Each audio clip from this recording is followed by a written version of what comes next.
আমার ভাইরা, এখন আপনারা যারা যারা মৃত মহিলা ব্যক্তির গোসল ও কাফন পরাবেন তাড়াতাড়ি একটি তক্তার ব্যবস্থা করিয়ে দাও। আমরা করেছি। এখন আপনারা তক্তার চারপাশে আগরবাতি দ্বারা 3 বার 5 বার অথবা 7 বার সুগন্ধি করিয়ে দাও। আমরা করেছি।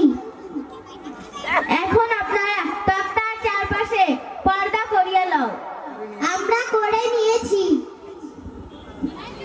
এখন আপনারা যারা যারা মৃত মহিলা ব্যক্তিকে গোসল দিবেন তাদের পর্দার সহিত মৃত মহিলা ব্যক্তিকে তক্তার উপর আনিয়ে দাও। আমরা আনিয়েছি। এখন আপনারা বড়ই পাতার গরম পানি উপস্থিত করিয়ে দাও। আমরা নিয়েছি। আপনারা যারা যারা মৃত মহিলা ব্যক্তিকে গোসল করাবেন তারা তাদের বাম হাতে একটি কাপড় পেঁচাইয়া দাও। আমরা নিয়েছি। এখন আপনারা মৃত মহিলা ব্যক্তির বুক থেকে হাঁটুর নিচ পর্যন্ত একটি কাপড় দ্বারা ঢাকিয়ে দাও। আমরা নিয়েছি। এখন আপনারা মৃত মহিলা ব্যক্তির পরিধানের কাপড়গুলি একটি একটি করে খুলে দাও। এমন ভাবে খুলবে যেন মৃত মহিলা ব্যক্তির কোনো অংশ প্রকাশ না হয়। আমরা নিয়েছি।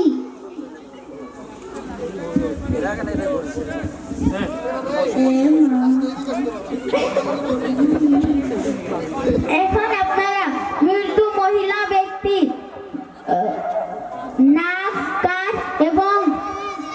নাক কানের ছিদ্রগুলি তুলা অথবা কাপড় দিয়ে বন্ধ করে দিন, যাতে কোনো মতে নাক এবং কানে পানি প্রবেশ না করে।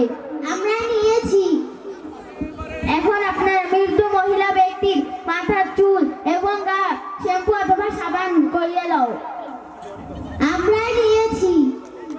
এখন আপনারা মৃত মহিলা ব্যক্তিকে বাম কাত করে শোয়াইয়া দাও। আমরা বাম কাত করে শোয়াইয়া নিয়েছি। এখন আপনারা মৃত মহিলা ব্যক্তি বাম কাতে 3 বার বড়ই পাতার গরম পানি ঢালবে। এমন ভাবে ঢালবে যেন ডান কাতে প্রবেশ করে। আমরা নিয়েছি। এখন আপনারা মৃত মহিলা ব্যক্তিকে ডান কাত করাইয়া শোয়াইয়া দাও। আমরা নিয়েছি। এখন আপনারা মৃত মহিলা ব্যক্তির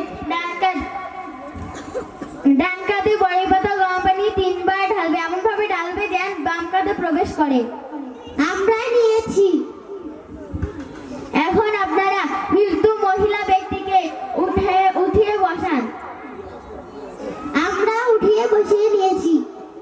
এখন আপনারা মৃত মহিলা ব্যক্তির পেটে হালকাভাবে চাপ দিন। আমরা করেছি। এখন আপনারা মৃত মহিলা ব্যক্তি যদি কোনো ময়লা বাইর হয়ে থাকে তাহলে মৃত মহিলা ব্যক্তিকে পরিষ্কার করে নিন। আমরা নিয়েছি। এখন আপনারা মৃত মহিলা ব্যক্তি যদি ময়লা বাহির হয়ে থাকে তাহলে পুনরায় উজু করিয়ে নেবেন।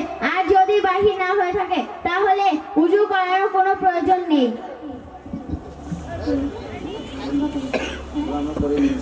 আমরা করে নিয়েছি। এখন আপনারা মৃত মহিলা ব্যক্তিকে একটি শুকনা কাপড় দ্বারা গা মুছে নিন। আমরা নিয়েছি। এভাবে আমাদের মৃত মহিলা ব্যক্তির গোসল সম্পূর্ণ হলো।